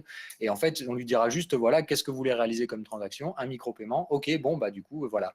Ça se passe comme ça, vous dites à qui vous voulez l'envoyer et ce se fera sur cette blockchain-là sans que les gens en aient même conscience en fait. Après, C'est si on là où- regarde, allô? Hmm. Si on regarde un petit peu ce que vous êtes en train d'énoncer, entre guillemets, c'est un peu ce qui est en train de, c'est un peu ce qu'on fait déjà avec le banque, enfin avec les, pardon, le banque, excusez-moi. C'est un peu déjà ce qu'on fait avec les banques. Par exemple, moi je vais au tabac, je vais acheter mes cigarettes. J'arrive, je mets ma carte dans le boîtier ACB. La transaction, moi je suis à Crédit Agricole et je veux envoyer à Banque Populaire. Enfin, du coup, le Banque Populaire qui est le receveur des sous, donc entre autres le tabac, il va y avoir des devises qui vont être envoyées, mais au bout d'un certain temps, ça ne se fait pas instantanément, c'est inscrit dans des comptes Mais et ça se fait juste après. Et voilà, est-ce que ça se ferait pas comme ça sur les cryptos, comme vous venez un peu de l'énoncer, et pourquoi ce ne serait pas une solution qui alors, serait viable? Ça ça mettrait un existe certain déjà. temps, ça aurait des frais, mais c'est viable. C'est ce qu'on Alors, fait ça déjà existe avec l'argent. déjà. Ça s'appelle Ripple. Voilà. C'est-à-dire que ce que tu es en train de dénoncer, c'est-à-dire le fait d'avoir des services comme ça, c'est-à-dire basés sur des intermédiaires de confiance, ça existe déjà, ça s'appelle Ripple. Tu as aussi Stellar qui est un peu plus ouvert. Mais qu'on se le dise très clairement, tu détruis tout l'intérêt des cryptos parce que tu n'as plus de décentralisation. Tu as un réseau où tu n'as pas besoin de connaître les participants. C'est un réseau où plusieurs participants ont une confiance envers d'autres participants. Donc au final, on revient sur un système bancaire traditionnel. Donc ça coupe tout l'intérêt des cryptos. Mais je vois ce que tu veux dire dans le sens où tout est automatisé, t'as pas à gérer et ça prend plus de temps.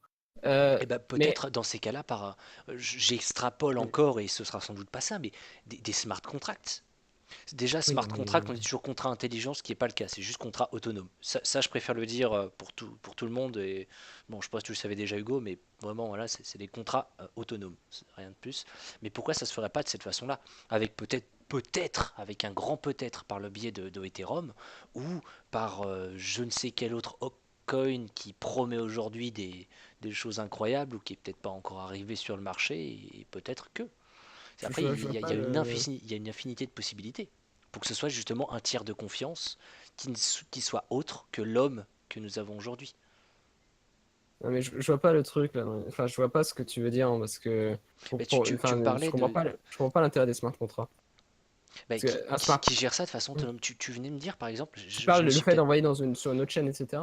ouais voilà qui serait fait justement un peu à la façon des banques aujourd'hui, qui serait fait Oui, mais de ça m'intéresse manière pas. manuelle entre guillemets par l'homme. Et C'est pourquoi ça ne serait pas géré par peut-être même une intelligence artificielle, tu vois, j'ai pas d'idée ouais. fixe et je pense qu'il faut Euh, rester ouvert, mais géré par quelque chose alors, d'autonome.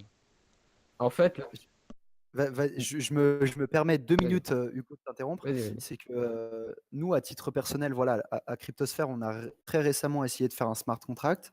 Alors, c'est vrai que sur Internet, vous avez énormément d'informations. Sincèrement, vous avez vraiment de quoi faire quasi papier mâché un smart contract.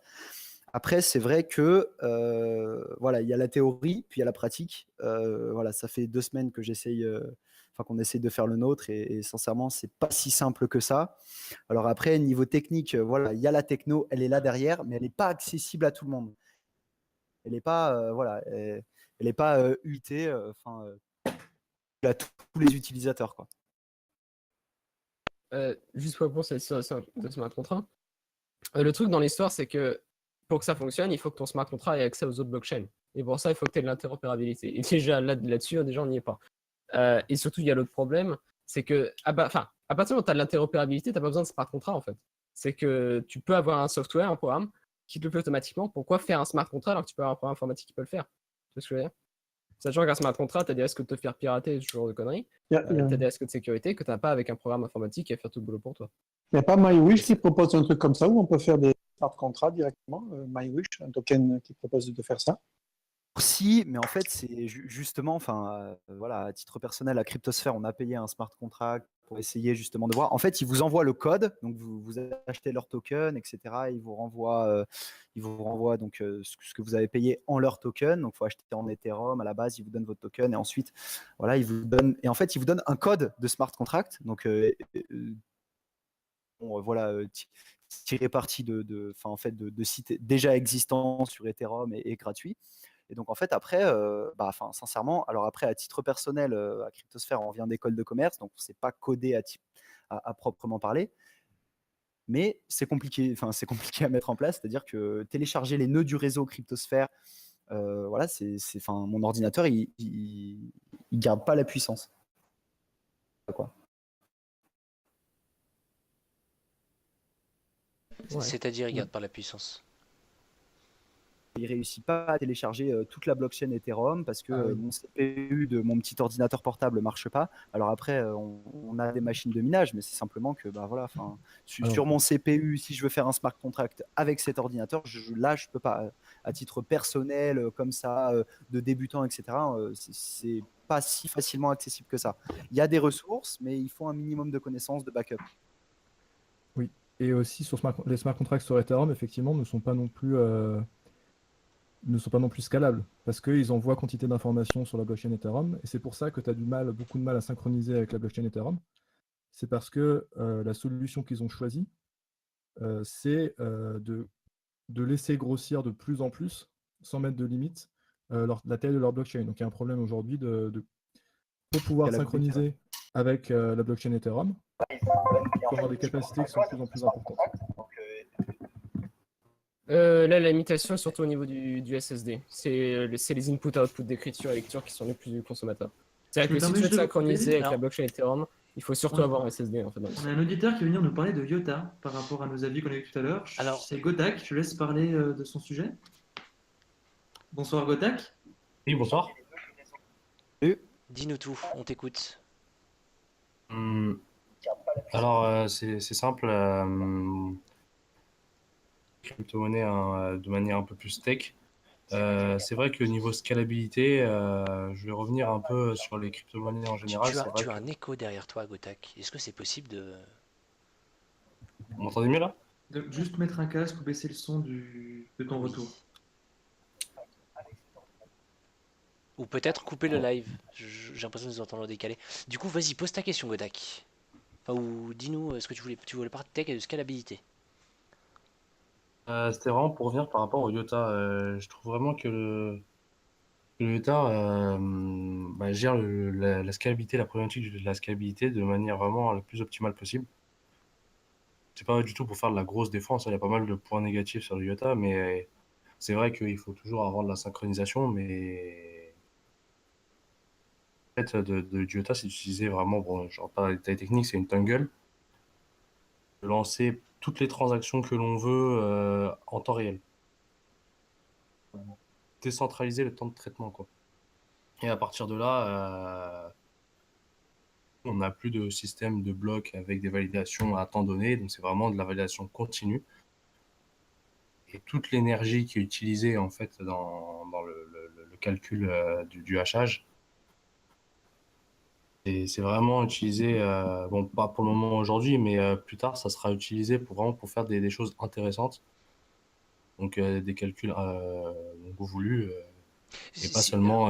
Je me permets de te couper un instant parce que je vais rappeler un peu à nos auditeurs le principe de base de IOTA. Donc il faut bien comprendre qu'aujourd'hui on parle tous de blockchain, la blockchain c'est l'avenir, ok. Mais il y a un des nombreux systèmes, hein, et notamment le Tangle qui a émergé un petit peu de cette idée globale qui vise à, en gros, si une transaction, un bloc de transaction doit en valider deux autres pour lui-même, entre guillemets, être validé. Je simplifie au maximum. Hugo, si tu veux me prendre la main là-dessus, il n'y a aucun souci. Peut-être que tu pourrais expliquer mieux que moi, non? Bah, le principe fondamental d'IOTA, c'est qu'ils ne sont pas du tout basés sur la structure d'une blockchain. Ils sont basés sur la structure d'un tangle, c'est-à-dire effectivement on a un amas de transactions. C'est-à-dire qu'on n'a pas qu'on n'a pas des séries de blocs qui se suivent avec des hashes. On a un amas de transactions. Alors une transaction, quand on parle de transaction, on parle d'un bundle. Et le principe de base, c'est que chaque bundle va référencer deux bundles précédents. Et pour apporter de la validation, ce qu'ils font, c'est qu'ils effectuent un minage en réalité. Un minage local sur votre machine, hein, ça n'a rien à voir avec le logage, avec le minage GPU, ce genre de choses. Ça prend 15 secondes avec un i7.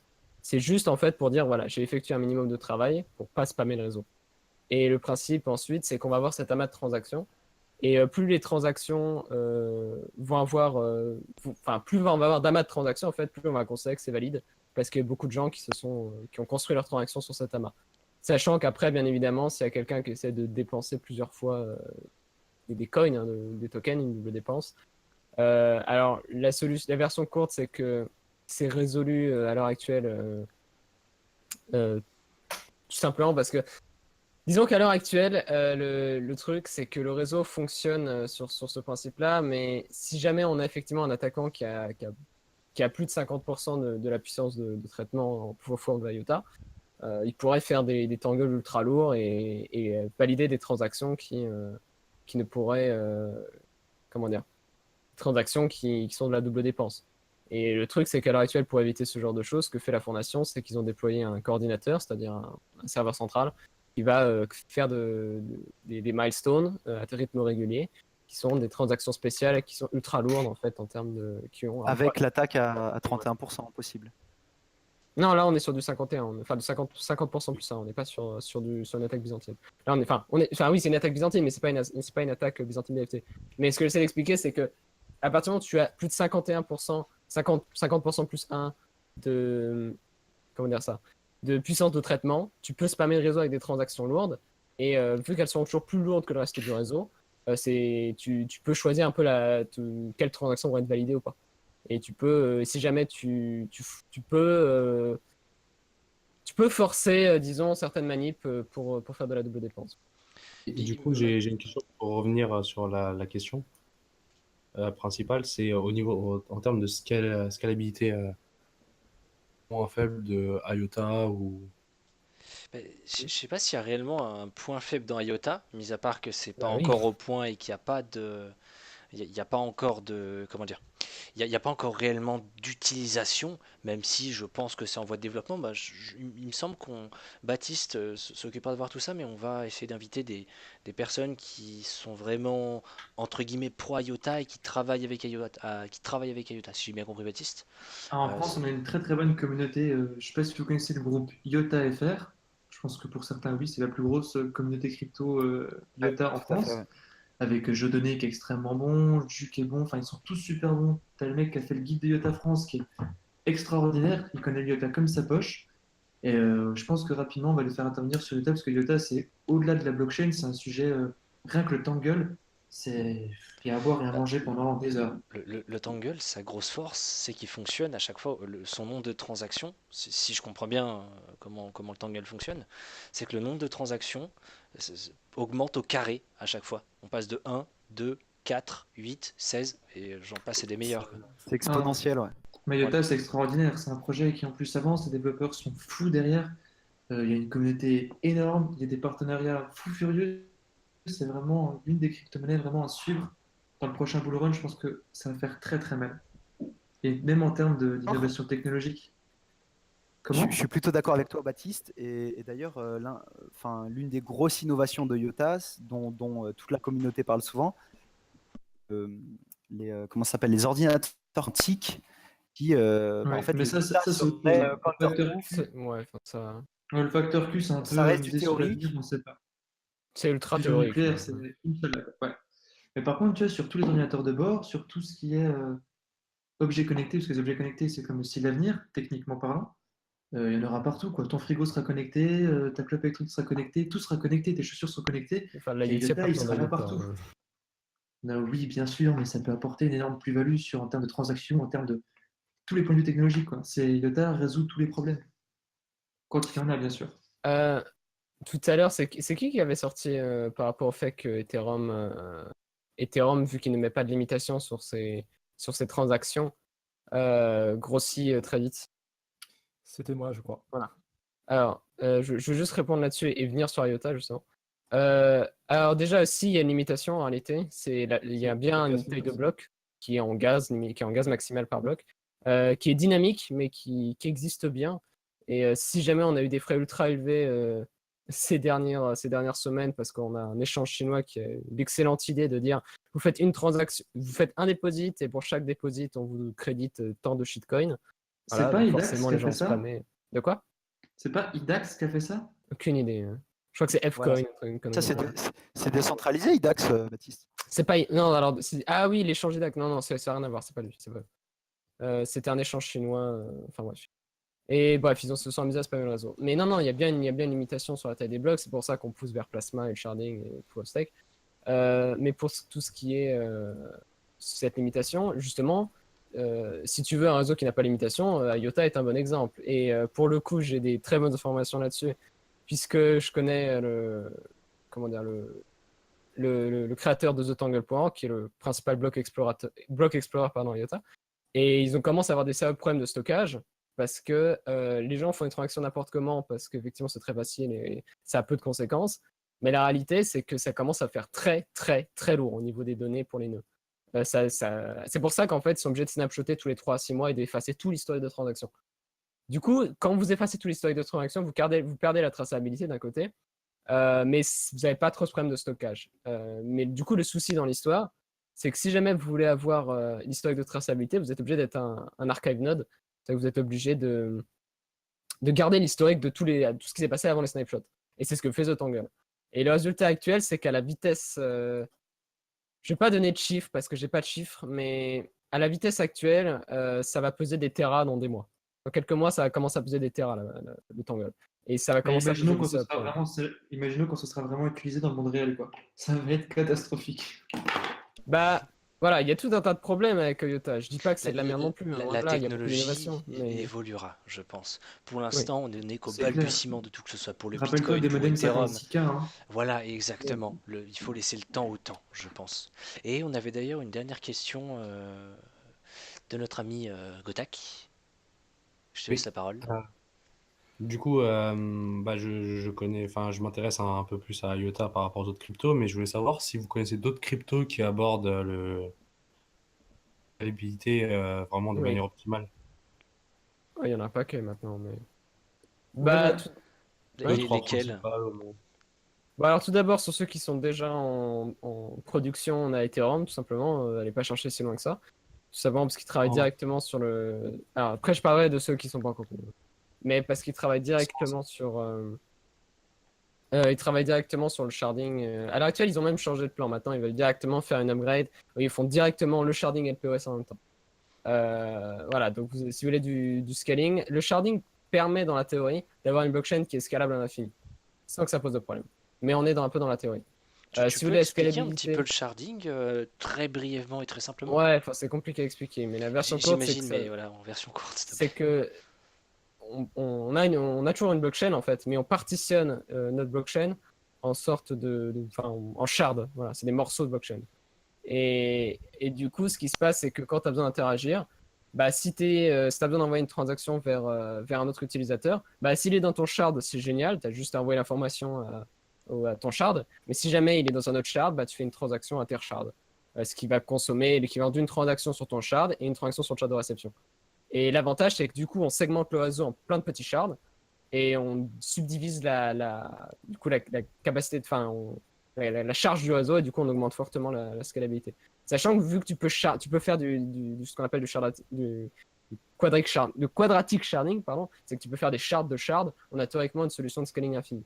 Le problème du sharding, c'est la sécurité. C'est qu'à partir du moment où tu commences à faire des shards, si ton réseau il a 100 shards, bah, théoriquement, il suffit de 0,51% de la puissance de calcul du réseau pour prendre le contrôle d'un shard. Et à partir du moment où tu as le contrôle d'un shard, bah, tu fais un peu ce que tu veux. Et c'est un peu le problème. Du coup, bon, bah, y a tout un tas de recherches sur le sujet, sur notamment le shuffling. C'est voilà. C'est encore ultra work in progress, le sharding, mais à la vitesse. C'est 2021, je crois. Ouais. En Non, 2020, non, c'est non. tombé aujourd'hui. Non, Ah bon? 2019 et C'était pas 2020 pour les 2019? deux. En fait, c'est assez intéressant, mais initialement, c'était aux alentours. Leur vision personnelle, c'est de 2020-2021. Mais ça a changé récemment, notamment cette année. Puisque en fait, ce qui s'est passé, c'est qu'avec tout ce qui s'est passé en décembre, janvier avec CryptoKitties, etc., Il y a énormément de recherches qui est fait sur le sharding. Ethereum est en train de dépenser des millions et des millions dans le secteur privé pour le sharding. Et le résultat est que le sharding sera probablement prêt en 2019. Là, ils sont à l'étape 2 de l'implémentation du sharding. C'est-à-dire qu'ils ont un réseau, ils ont des shards, et là, ils sont en train d'implémenter la possibilité de faire de l'intershard. Et une fois qu'ils ont l'intershard, il y a juste à la sécurité, et normalement, c'est bon. Mais leur vision des choses, c'est qu'ils vont, je ne vais pas entrer dans le détail, mais ils vont lancer une seconde blockchain à côté de celle d'Ethereum, indépendante, mais qui s'occupera de valider celle d'Ethereum en proof of stake. Et l'objectif à terme, c'est qu'une fois que le sharding est prêt définitivement, les deux chaînes fusionnent et se transforment en shard. C'est-à-dire que la chaîne d'origine, ça fait un premier shard, et la seconde blockchain, ça fait un deuxième shard. Et après, on peut créer plein de shards. Mais on est encore là vraiment au pas plat. C'est-à-dire qu'on a du code, on a beaucoup de documents PDF, mais on n'est pas vraiment sur ça fonctionne comme ça, on est sûr qu'on n'a pas de problème, il faut que ce soit ultra expérimental. C'est de l'expérimental. Ah, c'est ultra expérimental. Et qu'est-ce que tu en penses de QuarkChain, toi, Xélion, par rapport au sharding? QuarkChain, j'en ai pas entendu parler, mais méfiez-vous beaucoup de tous ceux qui clament faire du sharding, comme Zilliqa notamment, parce qu'il y a un problème fondamental avec ces projets-là, c'est que c'est bien de faire du sharding, mais si tu fais du sharding complet. C'est-à-dire que tu shardes à la fois ton state et tes transactions. Zilliqa ne shard que les transactions, pas le state. C'est là où ça pose des problèmes, en fait. Non, c'est l'inverse. Je crois qu'ils shardent le state, mais pas les transactions. Vous me connaissez comme ça. Eux, Mais ils font un cross-shard de toutes les transactions, en fait, et puis ils font aussi du fog computing. Enfin, c'est un projet qui est quand même vachement tech, avec ouais. beaucoup de mecs derrière qui sont vachement bons en termes de tech. Tu racheter un œil si jamais tu veux te faire ton avis. C'est un très très Oui, bon mais projet j'en avec avais beaucoup de entendu hype, malheureusement. parler et je suis un peu en mode ouais, je veux dire, il n'y a aucune personne qui est connue. Ils clament des choses absolument incroyables. Ils n'ont pas de projet fonctionnel. Alors, tu vas me dire, oui, ils ont un Là, je GitHub. t'arrête, Hugo. Steve Jobs Il n'y a pas de n'était pas code, quoi. connu avant de devenir la tête d'Apple. Oui, non, mais soyons Voilà. réalistes de 2 minutes. Bah, ouais, mais ils ont fait des tests quand même vachement pertinents, tu vois. Enfin, par rapport à Aujourd'hui, leur blockchain Explorer, t'as des. oui, mais Par tout le rapport au monde, réseau. non, mais tout le monde clame faire des blockchains ultra rapides. Regarde Tron qui te balance du 10 000 TPS sans sourcer sur Twitter, alors que c'est un clone d'Ethereum. Je veux dire, à un moment donné, il faut Ouais, arrêter de faire des C'est la conneries. 6e génération de blockchain. Oui, voilà, c'est ça. Tu critiques pas le TRX, hein. Attention. On C'est critique pas, hein. qu'aujourd'hui, faire un réseau distribué qui est BFT, donc ça, qui est résistant à des fautes et des erreurs humaines et software, qui est en mesure à la fois d'être sécurisé et de scaler, qu'on se le dise clairement, ça n'existe pas. Et aujourd'hui, tu as énormément de gens qui travaillent dans le domaine, mais des gens qui sont vraiment bons, tu dois en avoir peut-être une petite centaine dans le monde. C'est très rare et il y en a relativement peu.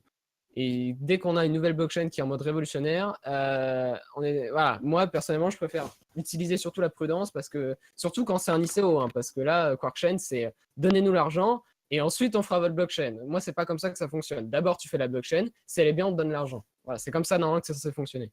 Ah, Mais il faut bref. le MVP avant de faire la ICO, on est Oui, d'accord. voilà, tu fais au minimum un MVP. Mais voilà, mais sur le sharding, vous avez effectivement Ethereum qui bosse énormément dessus. Vous avez des projets qui font du sharding partiel comme Zilliqa. Après, vous avez sinon, il y a Adera qui fait un hashgraph.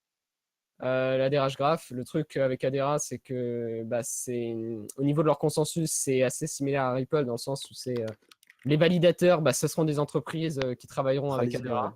Donc au final, on n'est plus sur un consensus ouvert, mais un consensus fermé. Donc je sais pas, c'est très intéressant. Et vu que bien évidemment qu'ils ont ils ont copyrighté toute leur technologie, et n'espérez pas vous en servir. Qu'est-ce qu'on a? On a Algorand, mais Algorand, on n'est plus sur tout ce qui est sur tout ce qui est aléatoire, donc on n'est pas vraiment là. Definity, alors ils ont une manière assez particulière de scaler, mais dans la théorie, ils pourraient scaler. La version courte, c'est que les mineurs sur le réseau Definity, ils font pas des calculs, ils font pas des calculs de hachage pour trouver des blocs. À la place, ce qu'ils font, c'est que quand tu es mineur sur le réseau, tu as un serveur qui a un stockage, de la bande passante, un processeur. Et le principe de base, c'est que quand il y a un smart contract qui a besoin d'être exécuté, il va être exécuté sur ces mineurs. Et pas tous les mineurs en même temps, mais une fraction du réseau. Et leur vision est assez simple, c'est d'avoir un ordinateur. C'est comme Ethereum, c'est avoir un ordinateur qui est capable d'être décentralisé et d'effectuer tout un tas d'opérations. La différence, c'est contrairement à Ethereum, ils subdivisent les traitements en sharding, enfin ils shardent en soi définitivement, même s'ils n'utilisent pas vraiment ce terme-là. Ce qui fait que dans la théorie, ils peuvent ils peuvent avoir un scaling illimité dans la théorie. Vous avez Polkadot qui fait un Internet of Blockchain, c'est-à-dire que Cosmos aussi d'ailleurs. C'est-à-dire que leur vision, c'est vu qu'on n'a pas encore des blockchains qui peuvent scaler à l'infini, ce qu'on C'est fait, des c'est qu'on ponts fait plein de entre petites blockchains, blockchains. c'est ça?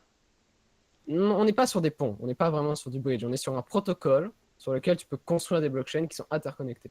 Ça, c'est pour Cosmos. Et Polkadot, ils ont en plus l'avantage de faire en sorte que les blockchains se sécurisent entre elles. Ce qui est assez badass, il faut l'admettre.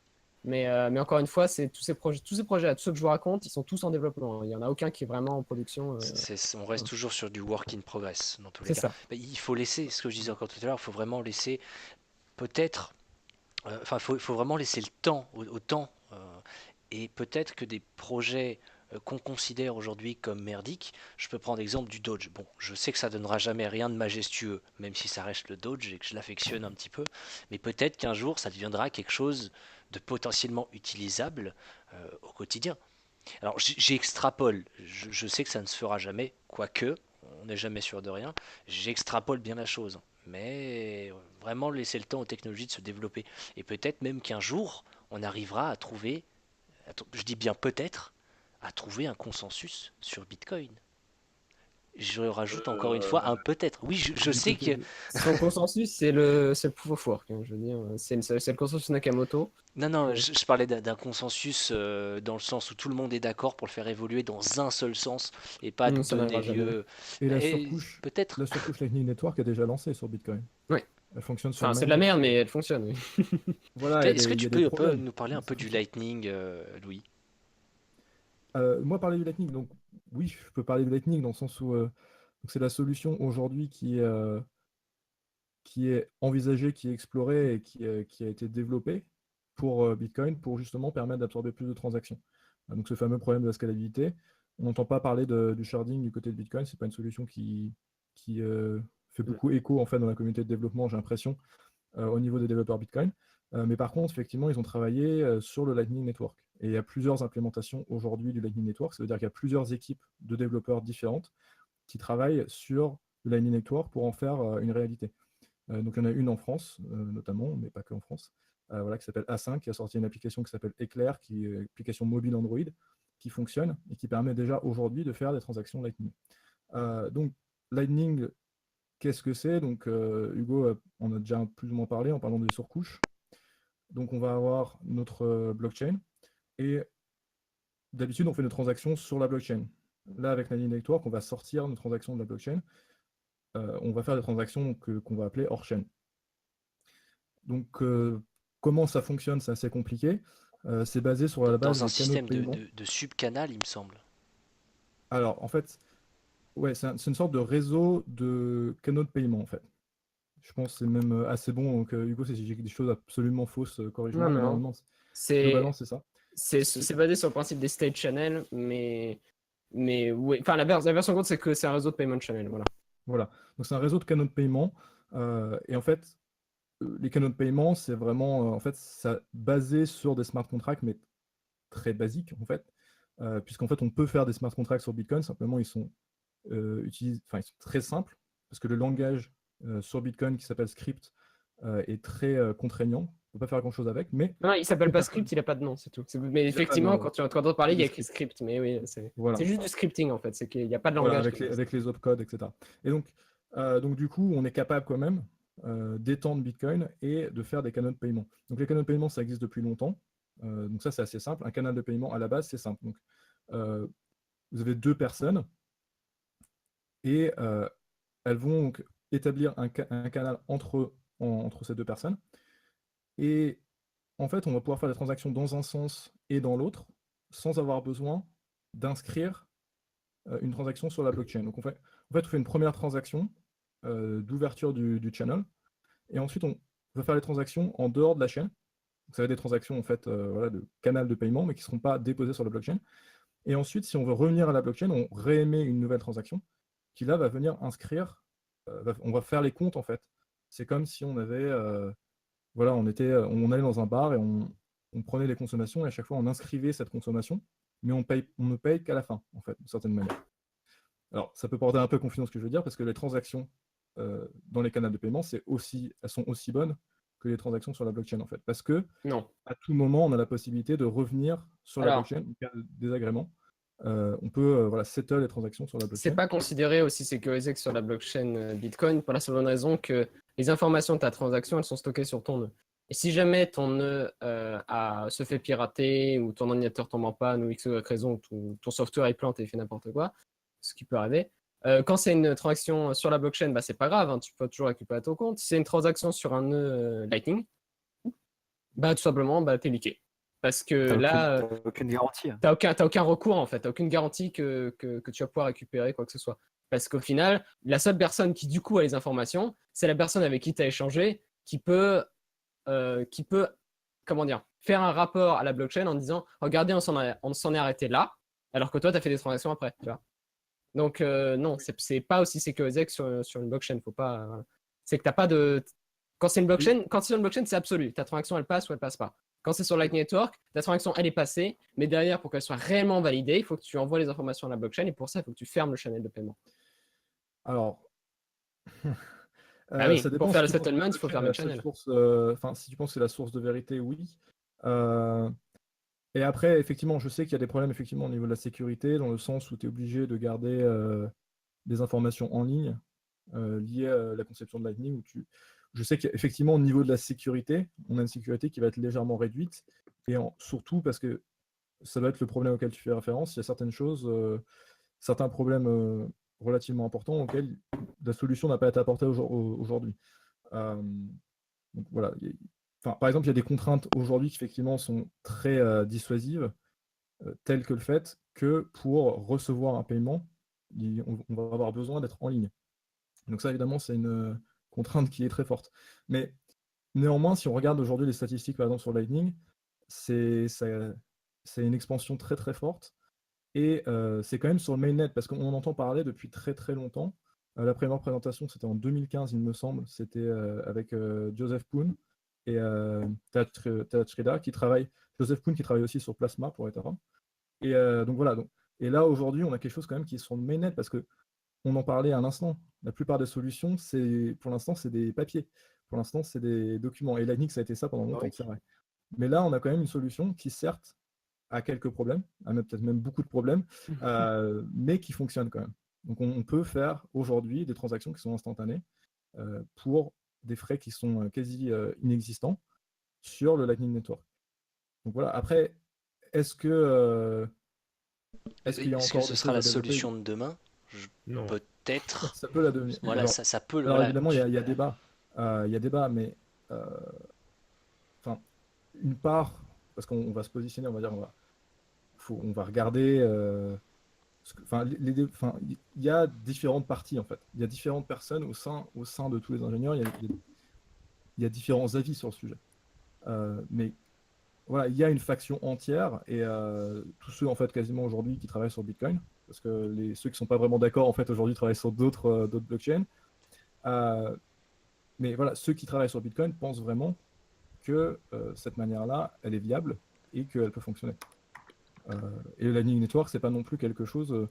Faut savoir que le CEO de Twitter a donné de l'argent parce qu'en plus, ils n'ont pas fait d'ICO.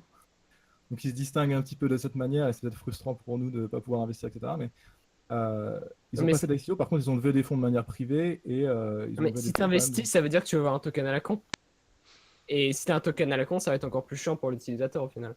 Voilà, donc en fait, Ouais. Je pense qu'il y a matière à débat, mais je suis désolé, je dois vous interrompre. On arrive. Oui, Ouais, je sais, mais j'aimerais juste répondre du coup, rapidement. vas-y. Je vais pas prendre trop de temps Fais ça. sur Lightning Network. Oui, t'inquiète pas. Lightning Network, j'en ai déjà beaucoup discuté par le passé, notamment avec des développeurs IOTA. Mais le problème fondamental du Lightning Network, il y en a deux gros. C'est déjà le premier que c'est pas scalable. Pourquoi c'est pas scalable? Parce que tu as eu beaucoup de recherches sur le sujet, notamment des benchmarks. Le problème fondamental du Lightning Network, c'est que vu que c'est un réseau méché, vous avez plein d'ordinateurs qui sont connectés les uns aux autres. Pour trouver en fait un chemin de paiement de A à B, vous êtes obligé d'envoyer des paquets de routage, c'est-à-dire d'envoyer des informations en disant « Ok, je dois aller à tel endroit, comment je me démerde ?» Et du coup, pour savoir où va passer ta transaction, tu es obligé de connaître tous les autres nœuds du réseau. Et le problème fondamental de ça, c'est que du coup, plus ton réseau grossit, plus tu as de nœuds, plus tu es obligé d'envoyer des paquets de routage. Et quand le réseau dépasse les 100 000 nœuds, 99,9% des données envoyées sur le réseau sont des informations de routage.